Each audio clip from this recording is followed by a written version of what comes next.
boa noite. Hoje eu estou aqui com o Caio Jardim, que é Head de RH no iFood, empreendedor com algumas passagens bem marcantes que a gente vai falar a respeito hoje, e também influenciador no LinkedIn, né? Criador de Maravilha. conteúdo, no LinkedIn. Mas eu vou deixar ele se apresentar.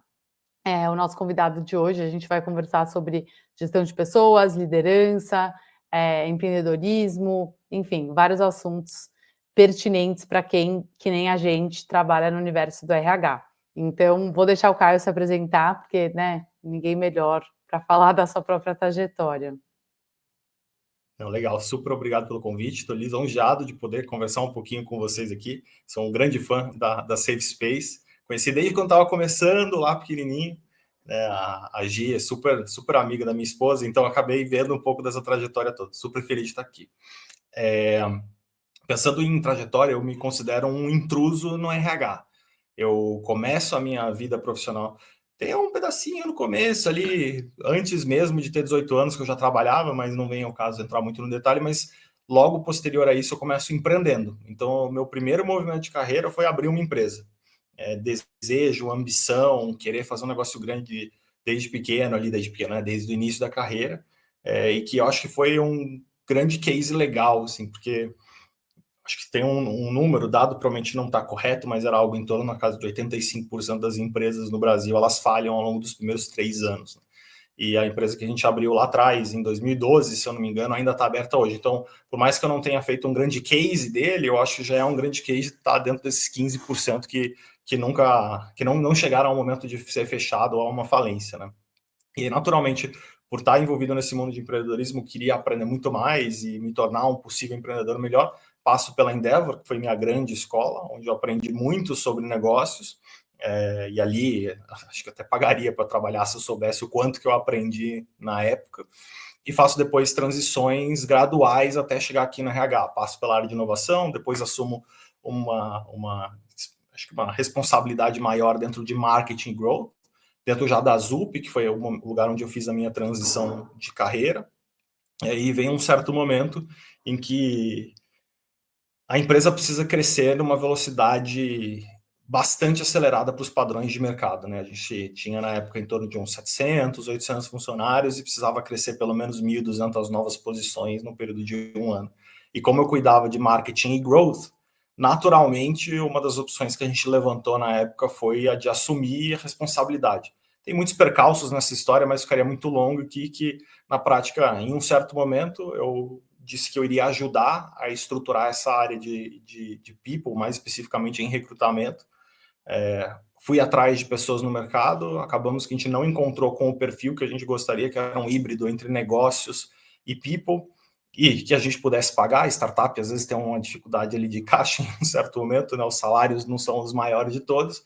E aí eu peguei e falei, cara, quer saber? É uma área super importante para o negócio, sempre gostei de RH, de people, sempre acreditei que empresas eram feitas de pessoas, por pessoas, para pessoas. Falei, quer saber? Se esse é um problema relevante para a empresa, se é isso que a gente precisa fazer, a empresa chegar no próximo salto, passa para mim. E aí foi uma trajetória de quase 5 anos à frente de People na ZUP, uma dos subsistemas de People, né? A gente tinha 3 diretorias, eu cuidava de uma delas, da qual eu entro assumindo o recrutamento, consigo escalar esse recrutamento para quase 2.000 contratações por ano em menos de 2 anos, então a gente fazia algo em torno da casa de 200, 300 por ano, então a gente multiplica por quase 10, Caramba! a proporção num período super curto, e com um sucesso vem alguns benefícios de poder aumentar um pouco o escopo da cadeira. Então, assumir uma parte ali de talent management, mobilidade interna, executive search, que está dentro de recrutamento, mas é uma parte um pouquinho diferente. É uma parte voltada mais para produto de RH, então a gente tinha um produto proprietário da ZUP de avaliação de desempenho, gestão de pessoas, tipo um Culture Rocks da vida, tipo um Mindsight, a gente acabou construindo internamente, que era parte da minha responsabilidade, e a parte dos programas de trainee de tecnologia. Então, quando se passaram esses 5 anos, eu já estava mais do que onboardado, e mais recentemente, depois de um sabático, vim parar aqui no iFood, um case, assim, acho que um dos 2 ou 3 maiores cases de crescimento em empresa de tecnologia do Brasil, então estou super orgulhoso de fazer parte desse time. Que legal. Nossa, é curiosa mesmo a sua trajetória. Eu nunca tinha visto assim um salto tão rápido de growth para RH, que geralmente são perfis completamente diferentes, né, de profissionais. E só que ao mesmo tempo dá para entender o fio condutor, né? Porque no fim você foi fazer meio que um papel de growth dentro da RH, porque o foco era escalar a empresa, né? Mas muito curioso, assim, é um primeiro caso que eu vejo. E é um belo case, assim, em relação à transição de carreira, porque às vezes as pessoas ficam meio presas na ideia que, putz, porque eu tenho tal experiência nessa área, se eu for fazer uma transição, eu vou necessariamente ter que voltar muitas casas para trás, né? Porque eu tenho que aprender. Mas na verdade tem vários skills que são transferíveis, né? É, eu acho que até um dos pontos nesse tópico que é legal de falar sobre transição de carreira eu acredito que ter esse generalismo, eu me considero mais um generalista do que um especialista. Eu não sou um grande especialista em RH, tem pessoas com 10, 15 anos a mais de carreira que são meus colegas na área. É impossível que eu conheça mais do que pessoas que Sim, passaram a sua vida inteira profissional naquilo, né? Mas ao mesmo tempo, quando eu faço a transição, eu aplico conceitos de growth e de vendas para recrutamento, que são muito análogos. Esse pensamento lateral foi o que me ajudou a fazer a transição. Então eu acho que quem está perfeito. pensando nesse momento de transição de carreira tem que encontrar as alavancas daquilo que já carrega em si para conseguir criar uma catapulta mesmo, assim, para chegar na próxima Sim, função e ter até um diferencial, porque no final do dia, meu primeiro exatamente. foi montar um time forte. Eu preciso de pessoas que conheçam mais de recrutamento do que eu. Não sou eu que vou ensinar eles, mas eu posso trazer um a mais diferente, pode potencializar eles e transformar esse time de forma mais complementar. E um olhar fresco, né, que eu acho que é bem legal. E não enviesado, porque, enfim, você fica meio com uns hábitos, né, da área, porque é um perfil parecido de pessoa que vai trabalhar naquela área, então é legal ter uma visão de fora, né. E nessa linha, Caio, como alguém que já foi de produto, já empreendeu, então, ou seja, já fez de tudo, trabalhou no marketing, como que você enxerga então, assim, você teve bastante experiência na frente de negócios, né, então tanto na parte de marketing Uhum. quanto especificamente, em produto, como que você enxerga a importância do olhar estratégico do RH, né, e o que que isso quer dizer para você? Porque agora a gente escuta muito falar, né, o RH tem que ser mais estratégico, mas o que que significa e qual que é a importância disso? Eu não quero falar de forma que eu esteja julgando aquilo que as pessoas fazem ou como elas fazem, porque tudo depende do contexto. E contexto é o conjunto de N variáveis que se acumulam e que fazem a gente seguir um certo padrão de comportamento. Eu acho que, historicamente, a gente vê times de RH que se esforçam para serem excelentes na execução de processos. E esse processo de se transformar em excelente naquilo que é a sua competência primária ou a sua responsabilidade primária não necessariamente é o que move o ponteiro do negócio. E aí tá exatamente o ponto onde houve uma... Eu acho que vem acontecendo com bastante recorrência, não é mais novidade esse movimento do RH se transformar mais estratégico, apesar de que eu odeio um pouco dessa frase, assim, porque me dá uma conotação de que nenhum e na prática são níveis, né? Não é nem zero, nenhum, não é 0% nem 5%, alguma coisa no meio do caminho, mas acho que no final do dia é se conectar muito forte com o que o negócio está fazendo. E aí, invariavelmente, dependendo do subsistema que você está, você precisa se adaptar de uma forma. Se você é BP, talvez a melhor forma de avaliar se você está sendo impactante ou não para o negócio estratégico é quanto que você influencia na meta. Você vai começar a executar o trabalho de um time de vendas? Provavelmente não, mas e a tomada de decisão de desligar alguém que não estava performando bem e contratar alguém novo no lugar? Ou de expandir o time com uma outra estrutura organizacional que potencializa mais o executivo de contas que fecha, facilitando, porque agora ele tem um SDR a mais. Acho que na prática é pensar de forma estratégica com base naquele contexto que você está vivendo, por vezes influenciando os tomadores de decisão e por vezes tomando risco, que eu acho que talvez seja o grande ponto de salto que o mercado precisa. Assim, eu escuto muito falando que RH não faz nada sem o líder, eu super concordo. Acho que fato que geralmente precisa ter o líder ali junto. Mas tem momentos também que Sim. precisa ter um leap of faith, que precisa ter um pulo, precisa ter um cara, confia em mim, e puxar esse protagonismo de assumir o risco de que talvez a tomada de decisão que você está influenciando não necessariamente seria aquela que o líder está tomando, mas porque você tem uma capacidade de diálogo e de troca ali, ele toma por sua causa, e no fim é o impacto direto do teu trabalho. Senão ele fica muito delegado na mão do líder. Ah, mas não é minha responsabilidade, é responsabilidade do líder. Mas a responsabilidade de tudo é do líder, o teu papel ele passa a ser muito secundário e às vezes até irrelevante. É esse o grande problema, e é por isso que em alguns casos fala-se tanto do RH precisa ser estratégico. Total. Geralmente o RH passa a ficar nesse lugar mais secundário e não é tão relevante assim para o negócio virar perene. Ouvindo você falar, até acho que uma palavra melhor do que estratégico é talvez proativo, porque Perfeito. quando a gente pensa em estratégico, tipo assim, óbvio, né, tem o RH e aí tem toda a parte de DP que não é estratégico, que é, né, processo que tem que acontecer para a empresa existir ou não, beleza. Mas o resto, contratação, cuidar da cultura, enfim, é tudo tipo, como que não é estratégico? O seu próprio case, né, que você trouxe, precisava contratar X pessoas, senão ia estagnar o crescimento da empresa, tipo, isso é literalmente a coisa mais importante, né, e é o RH que estava encabeçando esse processo de recrutamento. Então, assim, tudo que o RH faz é estratégico, literalmente, mas eu acho que tem uma diferença entre ser proativo e ser reativo. Então, você perceber que tem uma pessoa desmotivada no time, ir lá conversar com o líder, né, tomar as iniciativas, ver que, né, vendas, tem uma pessoa no time de vendas que não está performando e falar com o líder, pô, tá na hora de demitir, não tá? Então, assim, ou ficar esperando o líder levantar a mão, sabe? Então, acho que a diferença é mais entre o RH que se coloca, né, e ocupa aquele espaço, e o que fica esperando alguém passar a função para ele fazer, né? Perfeito, perfeito. Acho que eu trouxe vários exemplos super pertinentes.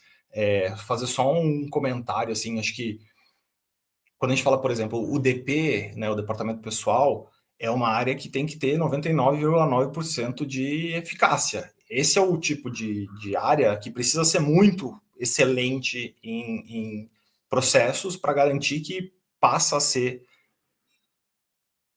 um asset importante dessa estratégia e não um problema, porque senão do outro lado fica muito ruim, né? Então, só para não me deixar em maus lençóis aqui de que eu falei, cara, você não precisa ser excelente no processo.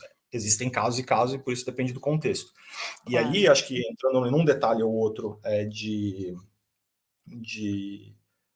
como fazer esse processo, né, de influência, entendendo bem o negócio e tomando decisões de novo, que são de risco.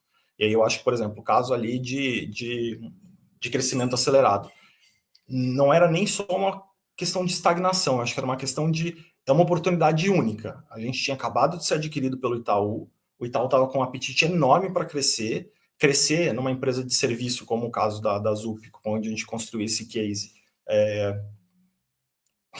É o motivo pelo qual a gente trabalha, é fazer um negócio que consegue crescer rapidamente, ser perene ao longo do tempo. Cara, você tem uma oportunidade única para fazer aquilo. Você vai falar assim, não, eu não vou fazer isso porque eu não consigo dar excelência no processo. Cara, como que você faz a administração dos passivos que você cria também tomando decisões ousadas e de risco? Né? Algumas das coisas que a gente colocou como padrão ali é do tipo, eu vou ser bem aberto e o palavreado talvez um pouco chulo aqui, mas eu falei assim, não me enche o saco se 5% das pessoas saírem em menos de 6 meses. É o risco que a gente está tomando.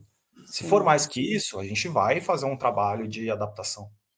Se não for o caso, se a gente estiver abaixo disso, gente, não vamos olhar para esse problema, vamos olhar para problemas maiores. Como é que a gente sobe a nossa barra de qualidade técnica? Como é que a gente avalia cada vez melhor com mais gente na empresa, que a gente vai precisar de mais avaliadores. Então, tem problemas que precisam ser priorizados. E aí, no fim, a minha sensação é de que o processo do protagonismo ele também envolve muito a questão, e vou falar isso pela terceira vez, de assumir riscos. Sim, total. Concordo. Se o RH não se coloca, tipo, ninguém vai abrir esse espaço para ele, né, assim, então é uma questão de proatividade e assumir risco, perfeito, achei que a gente resumiu bem. E e aí falando um pouco mais sobre liderança, você mencionou, né, que o RH não consegue fazer seu trabalho sem o líder e vice-versa. Como que você enxerga a importância de soft skills para a liderança e quais que são, assim, as mais relevantes hoje em dia? E se você quiser usar de exemplo o iFood, que eu acho que é um baita case de empresa de alto crescimento, ou bem-sucedida, que tem uma cultura legal, que as pessoas gostam de trabalhar, o que que você enxerga, assim, num bom líder? Tipo, essa pessoa sabe fazer isso, assim, e pensando mais em soft skills, porque eu acho que a parte técnica varia muito, né, de caso para caso. Então, vamos falar na parte mais de comportamento e postura mesmo. Eu acho que tem duas coisas. Uma, talvez um pouco mais óbvia, e a segunda, menos óbvia. A primeira, eu acho que é a adaptabilidade. A gente vive num mundo que é extremamente volátil, incerto, ambíguo, e o seu eu não me lembro, mas vamos usar confuso aqui no meio, porque não deixa de ser confuso. Já se tem variações dessa sigla, a tal da VUCA ou a VICA, e na prática a gente vai ver mudanças acontecendo o tempo inteiro. E quando você sai do macrocosmo, que já é confuso, já é ambíguo, para o microcosmo, isso se replica. Então a gente está falando de ambientes globais, movimento Trump com tarifas, o efeito colateral disso em múltiplos mercados. E depois você também tem dentro da tua própria cultura, os concorrentes se movimentando de uma forma ou outra que afeta diretamente o teu posicionamento, que é, por exemplo, o caso atual do iFood. Então tem várias formas que o mercado vai se autorregulando e adaptando. E, invariavelmente, o efeito colateral para a estrutura é basicamente imediato. Então, adaptabilidade para mim é o ponto número um. O segundo, que aí eu acho que ele é menos padrão, é a convergência entre a capacidade de aprender, e isso não é só para liderança, mas para liderança tem uma parte que é super importante, que é saber a sua autoeficácia, assim, o quanto que eu sei que eu não sei, né? Muito partindo da lógica do efeito Dunning-Kruger, de quanto mais você sabe, menos você sabe, porque você tem Sim. clareza da dimensão. Autoconhecimento, né? Então, é mais só do que autoconhecimento. O autoconhecimento, ele é uma parte importante para você chegar nessa tal da autoeficácia, que é saber o que você precisa fazer para conseguir continuar evoluindo. Tem uma teoria sobre autoeficácia super legal. Então, acho que tem um pouco desse caminho que quanto mais clareza você tem dos seus gaps, do que você precisa fazer para cobrir esses gaps, mais provável é de que você vai conseguir cobrir eles. E aí, paralelo a isso, você vai ter N soft skills que são relevantes, né? Escutativa, empatia, Sim. são naturalmente super adicionais a isso. Mas se eu tivesse que escolher duas, que são as mais importantes para ver um gestor chegar no nível, não sei se máximo de qualidade, mas alto de competência, eu elencaria essas duas. E como que a gente faz para desenvolver a autoeficácia? É uma coisa inata? Você tem ou você consegue desenvolver? Não, eu acho que você consegue desenvolver, com certeza, mas ele é um processo grande de calibração de você com você próprio, de você com pares, e um processo de reflexão constante. Invariavelmente, ele precisa estar conectado também com a tua capacidade de estudo. Se você não conseguir olhar para aquilo que você sabe, aquilo que você não sabe, e entender com mais profundidade, aí vem um lado técnico que é soft, né? É engraçado até. Quanto que você consegue entender daquilo que você não sabe, mais você consegue se preparar para fazer movimentos de Sim. buscar essa capacidade, buscar essa formação e desenvolver essa competência que você ainda não tem no nível que você busca. Então tem um elemento de disciplina também, assim, de Total. intenção e disciplina. Perfeito. Intencionalidade e disciplina são, eu acho que é uma boa forma de trazer isso. Legal. E na sua, né, trazendo isso para um lado mais prático, assim, na sua trajetória como líder, o que foi mais difícil, assim, para você desenvolver de soft skills? Tipo, o que eram os pontos relacionados a soft skills que você via que, né, seus pares ou o seu time tinham mais dificuldade? Você vai ver que muitas vezes eu falo assim, tem 2 pontos. Acho que eu sofri com 2 ou 3 pontos diferentes, vou elencar aqui. O primeiro é me desvencilhar de características inatas minhas, porque aquilo me travava no meu desenvolvimento. Eu sempre fui um people pleaser. Eu sempre quis fazer as pessoas gostarem de mim e não ser aquele cara que cria empecilhos, que topa fazer as coisas, não fala muito não. E isso funciona bem, talvez até quando você é sênior, especialista, quem sabe você é coordenador, você ainda consegue administrar essas coisas. Quando você chega num nível de liderar líderes, cara, acho que sempre você precisa, mas liderar líderes você precisa ser muito claro nas mensagens de desenvolvimento, porque ele é um desenvolvimento mais complexo. Quando você é Uhum. líder de coordenadores, líder de gerentes, as coisas precisam ser ditas. E isso contrasta com um people pleaser, que às vezes tenta encontrar as palavras certas, tenta não machucar os outros, tenta fazer isso da maneira mais leve possível, e tem coisas que elas não precisam ser leves, elas precisam ser claras, elas precisam ser objetivas. Então, acho que, pessoalmente, abrindo o coração aqui, esse foi o trabalho mais extensivo e talvez mais longo meu, que é como dar feedbacks claros, objetivos, sem sentir que eu estava quebrando parte da minha personalidade. Então, acho que esse é um primeiro ponto. Olhando por uma outra perspectiva, acho que o processo de você liderar outros líderes também te coloca numa posição bastante complexa, porque você tem que não só mais dizer como fazer, mas induzir o processo de entendimento profundo dos porquês e do propósito daquelas ações. Quando você tem analistas, não é que você não precisa fazer isso, é muito bom que você faça, mas não é essencial para que a tarefa seja feita. Agora, quando você tem pessoas que estão no nível de abstração, que precisam absorver aquilo, e depois eles distribuírem as tarefas para as demais, te coloca também numa posição que você não pode ser leviano a ponto de dizer o que a pessoa precisa fazer, mas dá todo um contexto. E aí acho que isso te coloca numa posição tanto de desafio quanto de humildade de conseguir fazer isso sem se transformar num microgerenciador. Perfeito. E especificamente esse skill de dar feedback, claro, é uma coisa que eu escuto muito do RH, né? Assim, é um desafio que todo mundo tem com a liderança praticamente.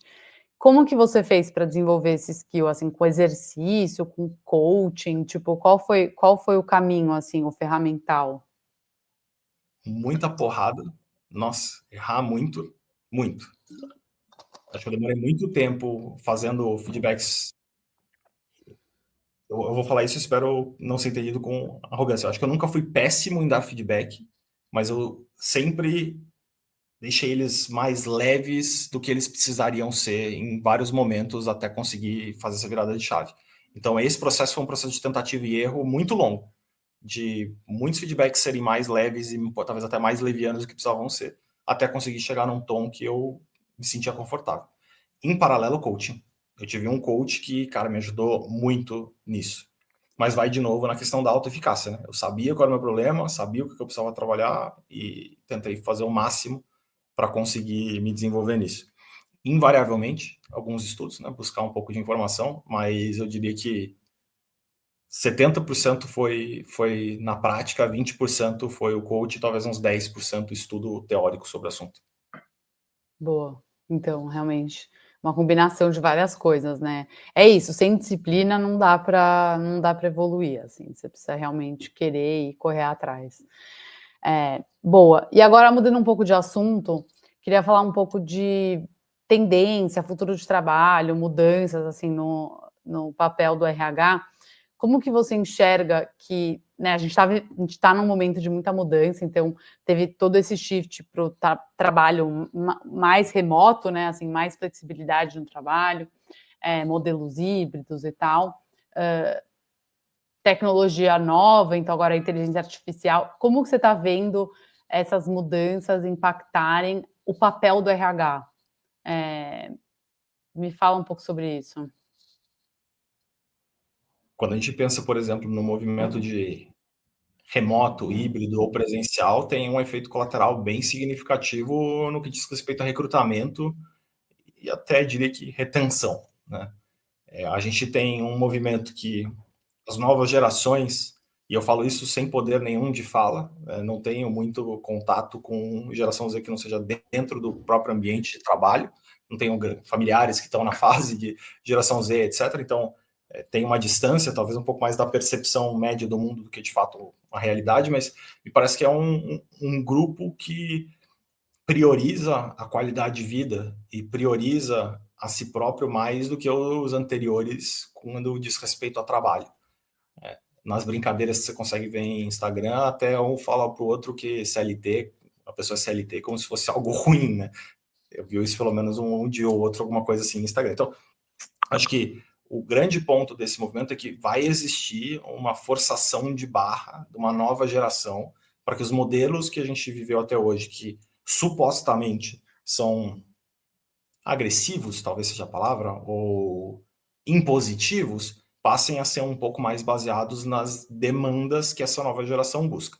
E aí, invariavelmente, o presencial versus híbrido vai ser um debate, presencial versus híbrido versus remoto vai ser um debate bastante constante, pensando nessa próxima geração.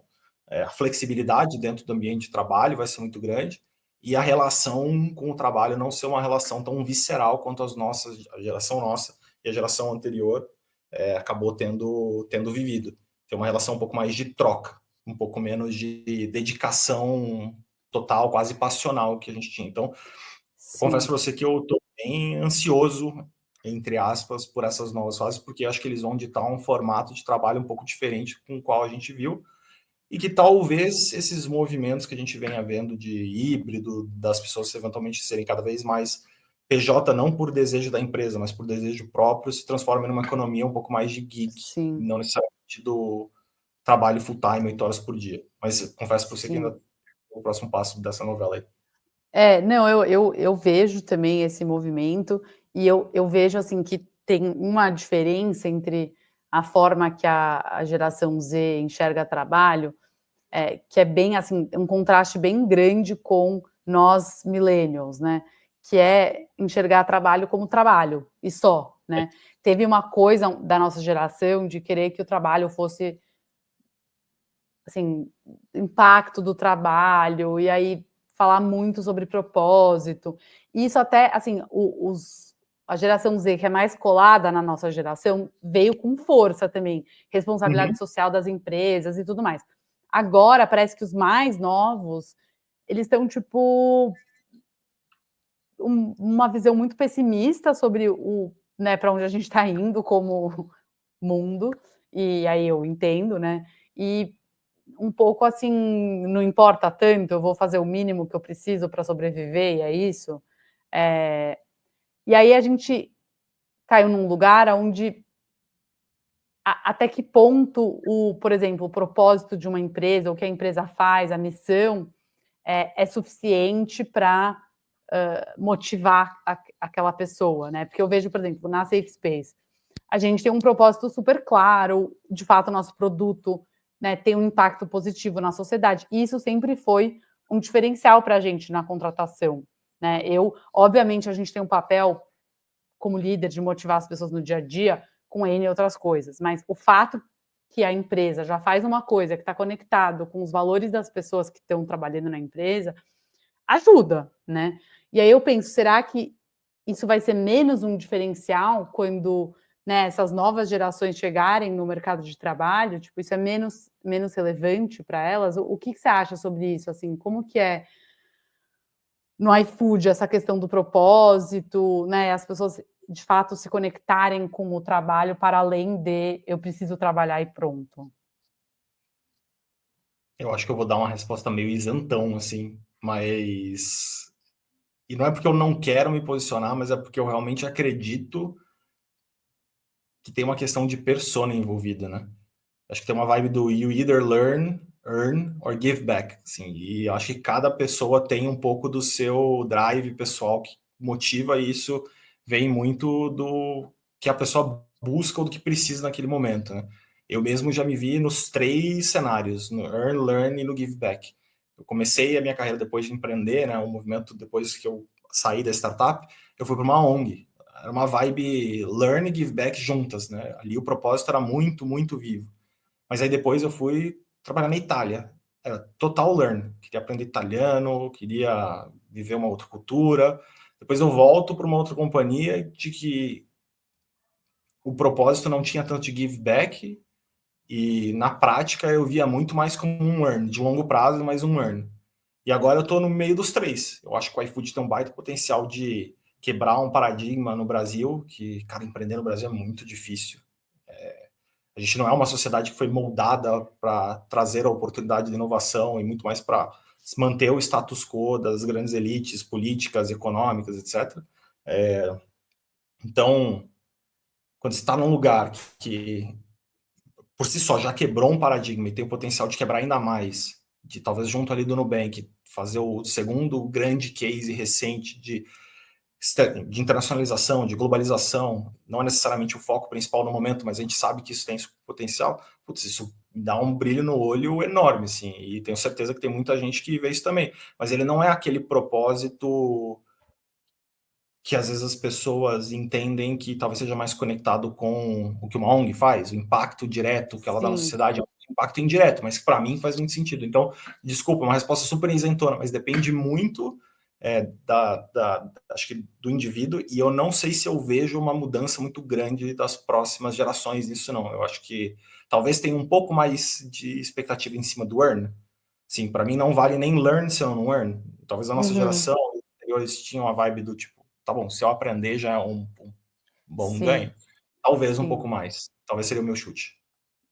Não, e eu acho que essa leitura, assim, tem leituras, né, do que é propósito. Então, o que te motiva pode ser, tipo, estar numa empresa que vai crescer tão rápido que ela vai transformar a forma que a gente faz alguma coisa, né? No caso do iFood, tipo, se alimenta, enfim, nossa rotina e tal. E isso, né, assim, é uma coisa que motiva, porque tem um impacto enorme na sociedade. Pode ser que não seja, né, aquilo que você pensou que é o problema mais importante que deve ser resolvido hoje, mas daí não quer dizer que não tem propósito, né, assim, que a missão não faz sentido e que você não quer ser parte disso, por exemplo. Total, e acho que você pegou um caso legal, né? O propósito do iFood é alimentar o futuro do mundo, que tem a ver com o impacto que a gente tem na economia que gira em volta do que são os, até então, restaurantes e agora do que é tudo, né? O iFood hoje é tudo para mim, ele tange tudo que é delivery, não só necessariamente comida, mas se a gente parar para pensar, tem gente que vai se conectar super nesse propósito, que é o impacto diretamente social que isso traz. Cara, tem centenas de milhares de brasileiros trabalhando nas cozinhas dos restaurantes do Brasil. São centenas de milhares de entregadores. O entregador, só para você ter uma ideia em termos de número, pode ganhar até 4 vezes o salário mínimo trabalhando dentro do iFood. Cara, assim, é muito melhor do que muitas oportunidades que a pessoa vai ter, desde que, né, ela entenda aquilo como parte do potencial ganho para a vida dela. Sim. E no meu caso, não é que eu não brilho o olho nisso, brilha muito o olho nisso, mas para mim o grande ponto é a capacidade de criar uma empresa que vai ser referência para as próximas. Fala-se muito do PayPal Máfia, do YouTube Máfia, que são as Uhum. pessoas que trabalharam nessas grandes empresas e depois se transformaram em catalisadores dos novos negócios. Eu tenho certeza que em algum momento, se já não está acontecendo, vai ter o iFood Máfia, que vai ser importante para o Brasil. E entendo a palavra máfia não como algo pejorativo, mas como as pessoas que saíram da empresa e que depois investiram em outros negócio. Então, na prática, essa visão de estar ali dentro de um catalisador econômico, putz, isso brilha muito meu olho. E aí volto no ponto de que talvez dependa da pessoa a pessoa e do prisma que ela olha para o assunto. Super, super. Até, enfim, uma mini tangente aqui, mas é uma curiosidade que possa ser legal para você. A minha irmã é economista e uma das pesquisas que ela está fazendo no doutorado é sobre o impacto do iFood na violência, né, enfim, roubo e furto aqui em São Paulo. E ainda não foi publicada a pesquisa, mas saiu, né, alguns resultados no Nexo Jornal, depois dá uma pesquisada, e parece que, assim, são resultados promissores aí que mostram que o iFood teve um impacto positivo, então, A eh, diminuição, obviamente, né? diminuição, sim. Então é legal. Enfim, pode ser interessante para você ler, mas nada a ver com o Nossa. nosso assunto aqui. E é super legal que dentro a gente tem uma área bem relevante de impacto social e Super, diversidade super. e sustentabilidade, né? Então, é um lugar super legal para conectar. Boa. Bom, a gente está chegando ao fim da nossa conversa. Eu queria terminar com um bate-bola rápido, então separei 3 perguntinhas aqui mais pontuais, tá? Então, primeiro, qual que é o erro mais comum que você acha que as empresas fazem em relação à gestão de pessoas? Nossa, é um bate-bola que eu preciso refletir. Ele não é tão bate-bola assim. O erro mais comum.